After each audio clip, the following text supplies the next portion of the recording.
Good afternoon. I'm Ron Moore of Moore Gallery, and we're here this afternoon at the Hamilton Art Gallery to speak with one of the finest young Canadian painters, Joseph Drapell. Currently, there's an exhibition of Joseph's paintings at the Hamilton Art Gallery. This exhibition hangs until April the 28th, and it's a magnificent exhibition of Joseph's work over the last 10 years.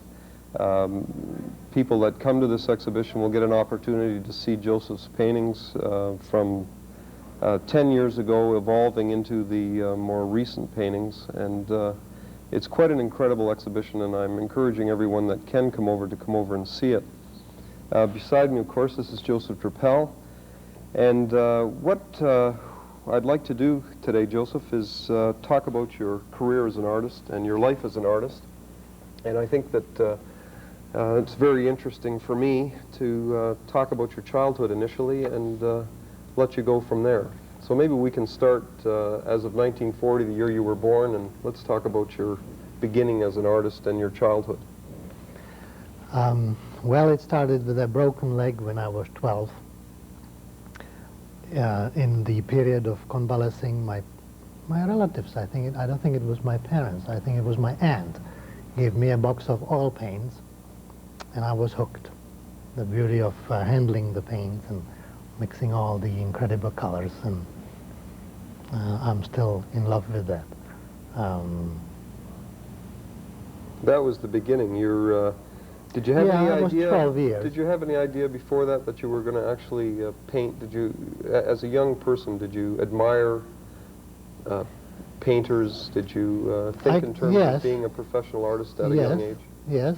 My parents had a modest collection of some Czech painters, and I seemed to pick up a respect that they had for them. And I remember being inspired by Manes, and he was a Czech painter in the 1800s. Very good artist, actually.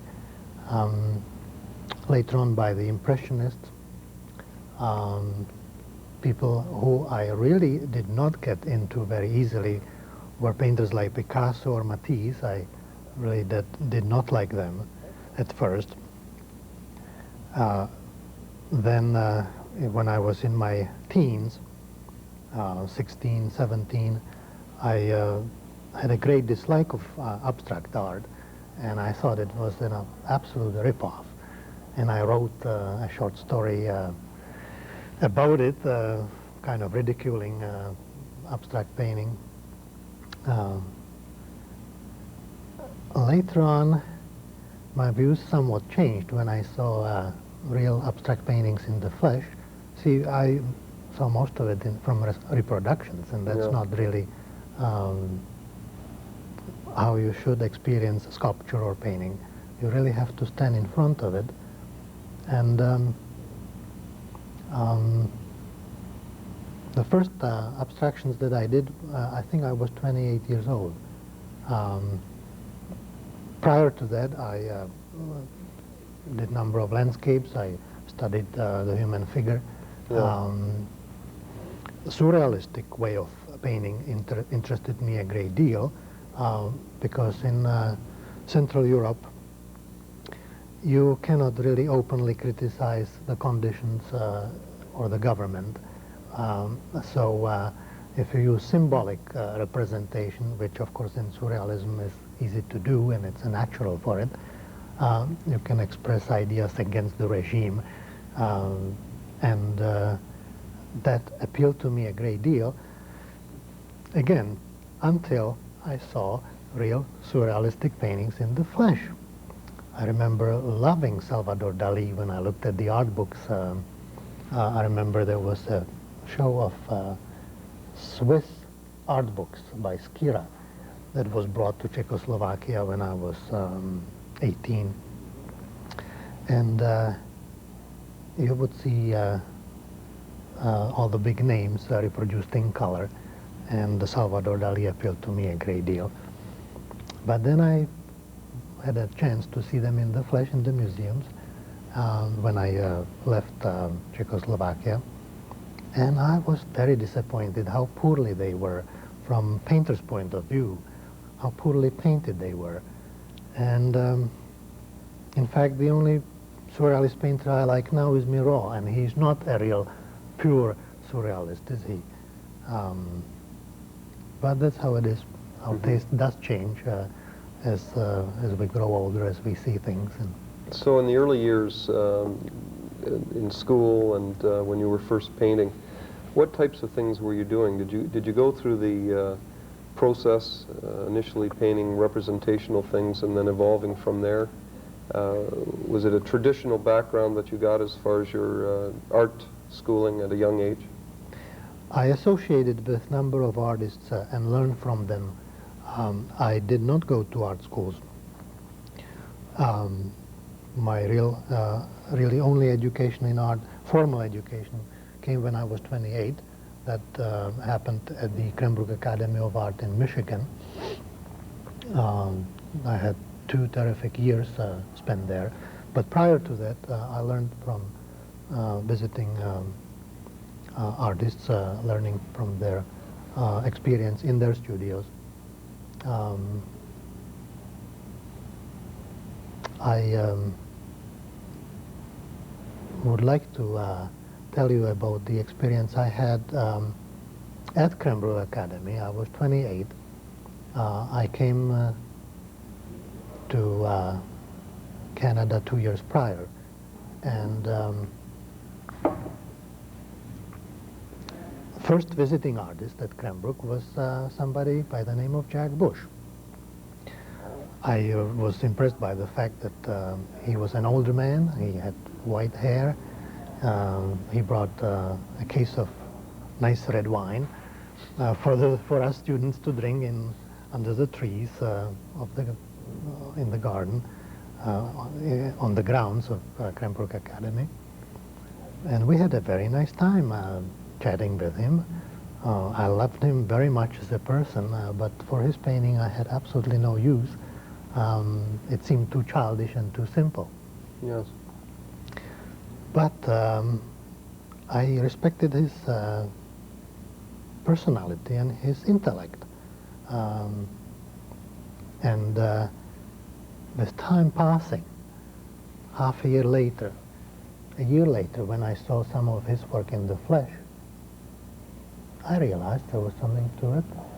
And now it's about 18 years after, and I'm still learning how much there is to his art.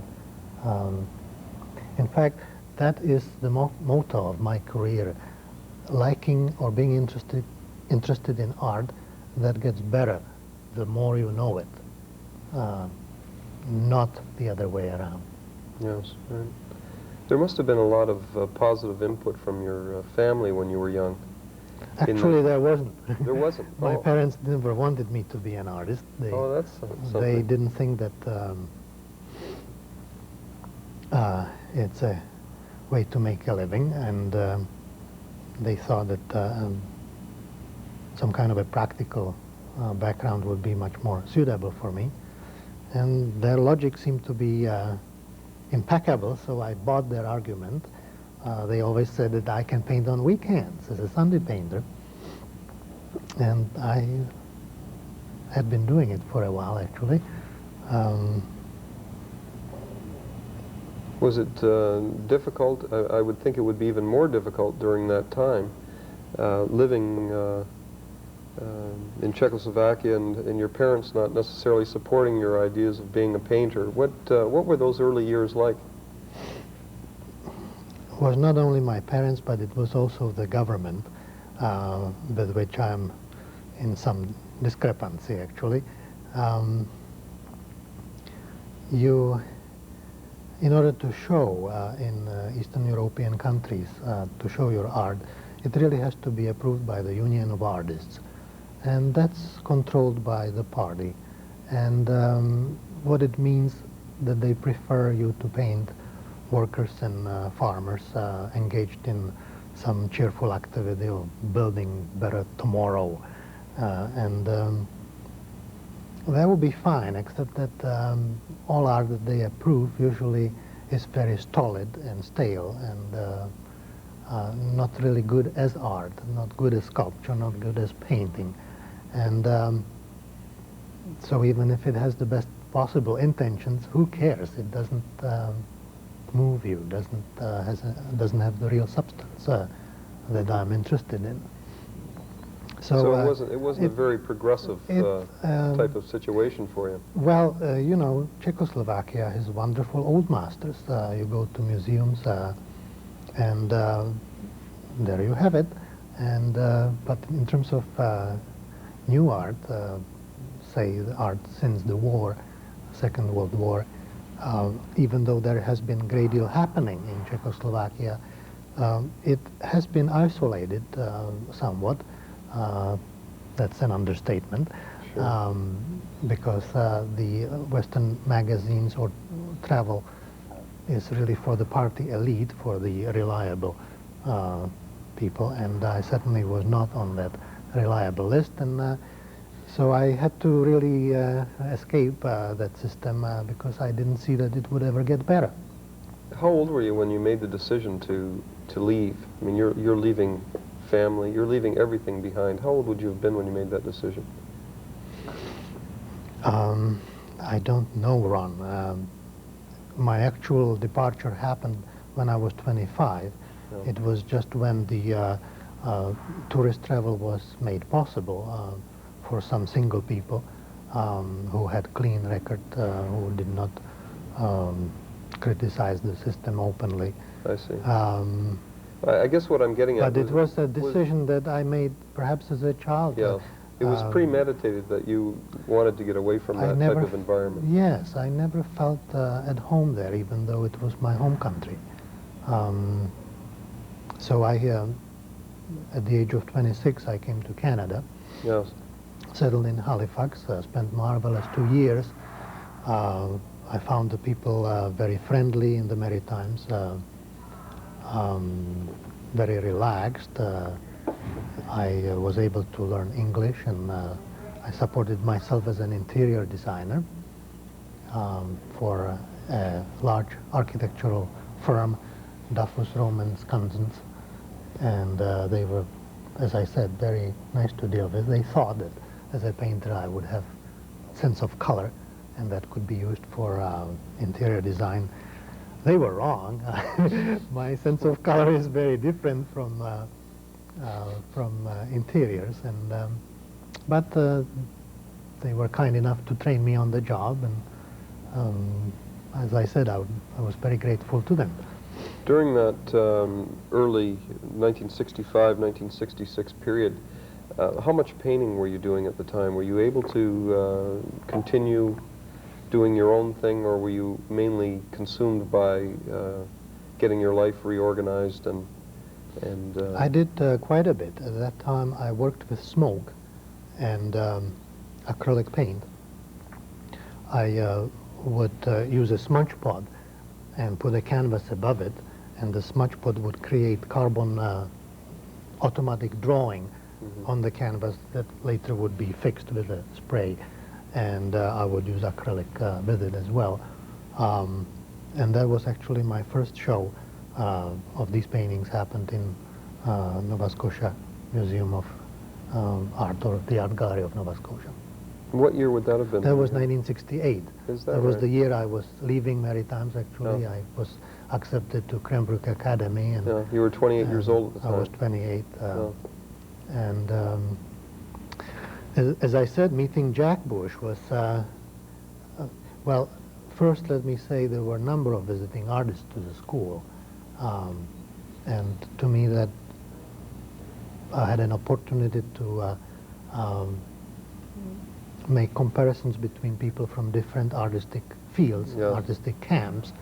And Jack spoke very well about Clement Greenberg, the famous critic.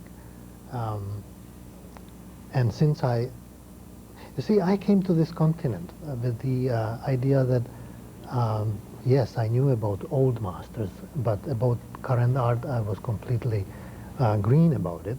And so I wanted to learn from the people I would consider the best in the field.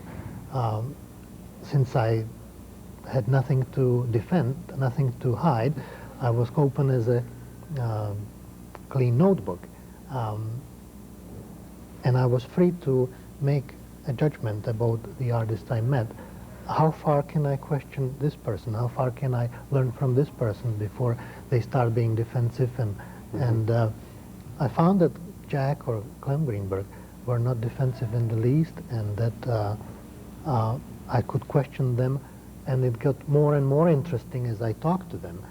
And even though I did not agree with Greenberg's opinions about surrealism, for example, about Duchamp,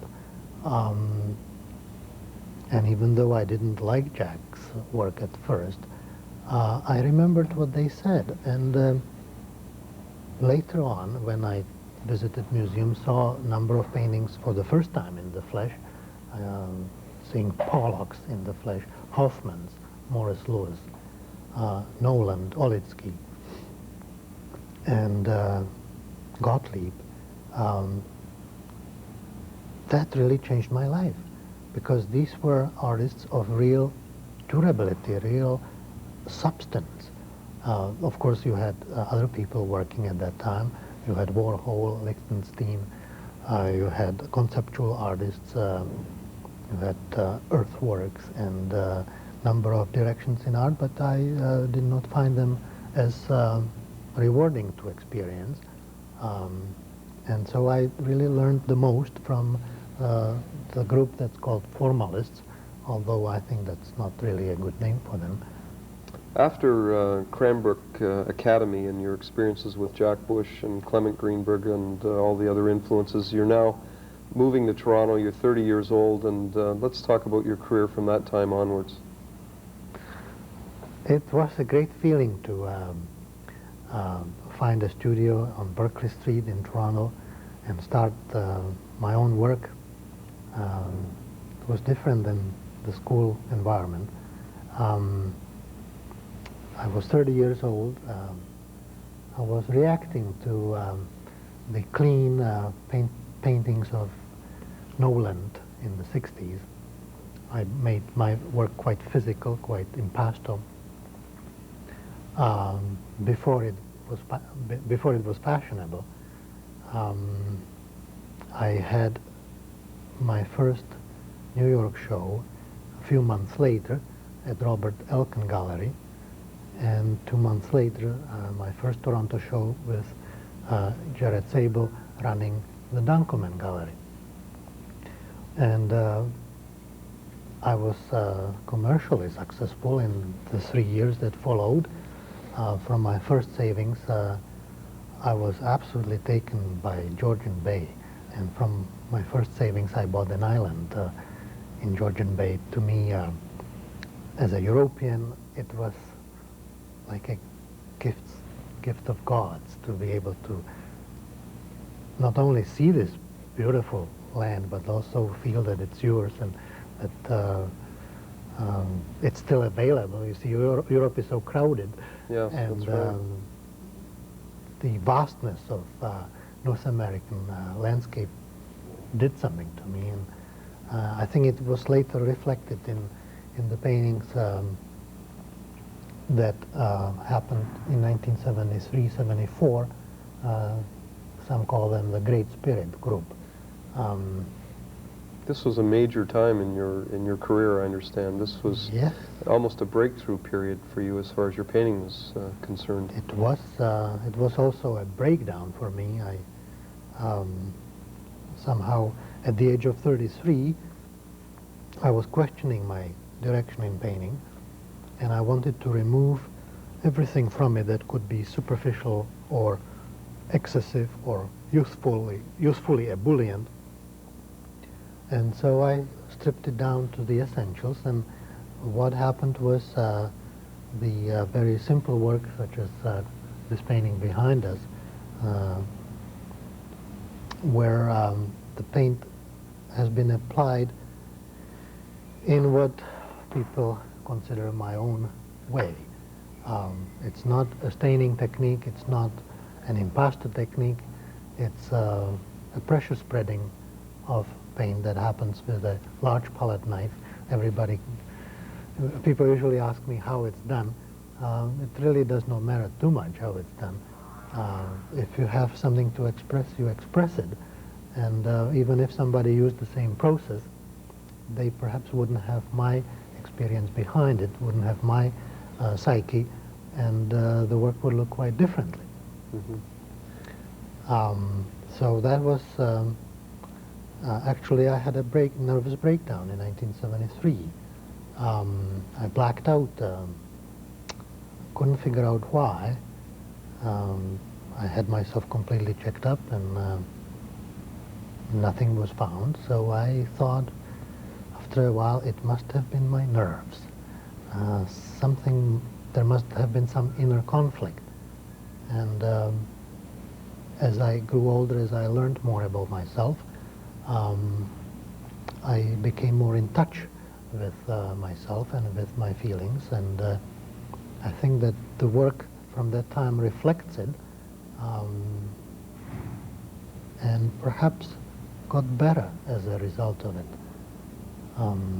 Well, it was obvious that your painting was coming along very nicely, because in 1972 the Guggenheim Museum acquired a work. Oh yeah, but that means nothing. To me, that's only the worldly success. What I am after is doing painting that is substantial, that's durable, that will live, that will have relevance in the long run. I don't know why I want it. It's simply I want to do the best I can. Well, I mean, the point I'm making is that must have had some meaning to you as a painter, in that you were getting that type of acceptance. What matters to me more is the opinion of my peers. Yes. People from whom I learned. And, you know, museums are full of current purchases. It does not really mean how good you are. No, it did not satisfy me in the sense that you are leading to. It was nice, yes, but I was not to be satisfied with it. I really wanted to see if I can develop further. Sure. And the new work was very gloomy and depressed, and I did go through a difficult time. I also lost all my market from the early success. I went to no sales whatsoever. Perhaps people found the new work too startling, too simple, too empty, too stark. Somber? Do you think somber might be the right word? Too restrained, yes, too meditative. Well, I had no sales, and I had to find a job. And due to my good friend Bobby Tamo, who is a very good painter himself, I got a job at CBC Television, worked as a stagehand, mostly at night, and I was able to paint during the day and support my painting that way. Till 1976, I saw a beautiful show of Hans Hofmann at the Hirshhorn Museum that was organized by Walter Darby Barrett. Very beautiful catalog that he wrote for it as well. That work was so good that it changed my attitude to Hofmann. And at first I learned mostly from Lewis and Pollock, but then I added the Hofmann influence, became freer in my painting, and was able to paint the red pictures that came in 1977. It was also the year that I met my future wife, Anna McLaughlin, a wonderful painter herself. I learned so much from her. Then in 1980, a significant show was organized by Ken Moffat for the Andre Emmerich Gallery in New York. It was called The New Generation, and I was included as one of the 4 Canadians in the show. There were also 4 Americans.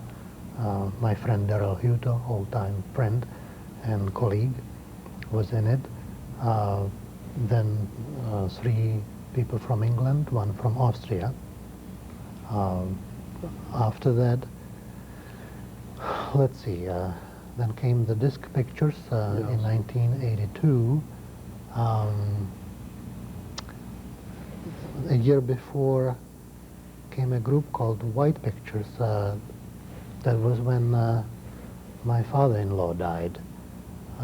He was a marvelous man. I learned a great deal from him about life, about family life, about business. A wonderful man, and I mourn him a great deal still to this day. And the difficult experience of his last days in the intensive care and the whiteness of the hospital somehow, and Clem also challenged me, hey, let's see if you can do something with white, such a difficult color. Yes. And so it all gelled, and the white paintings came. There's one of them in the show here. Then the disc pictures in '82, when the circular image became more pronounced.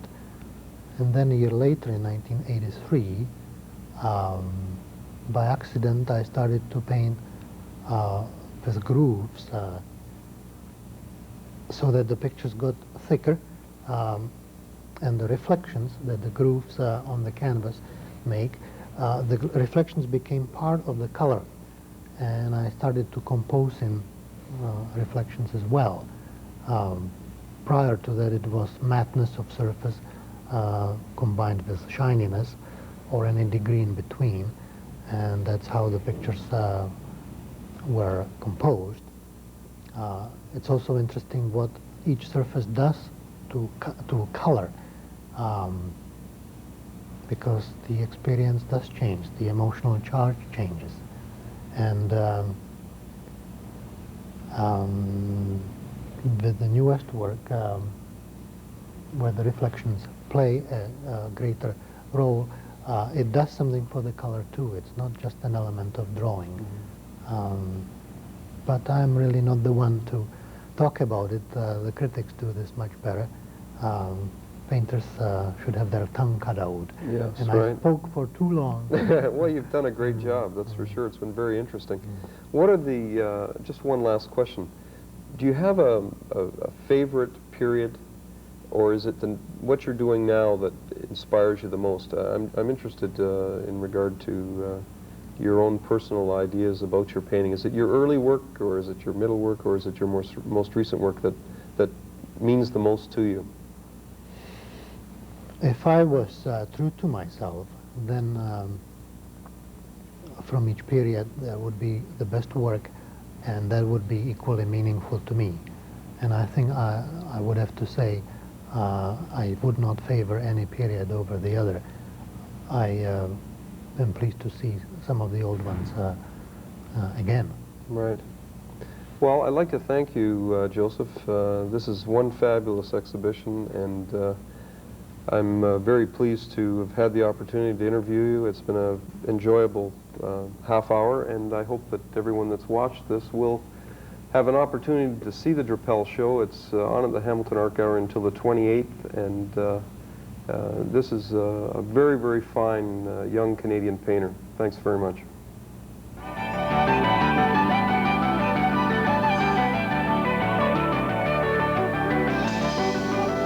You are watching your community channel, McLean Hunter Cable TV.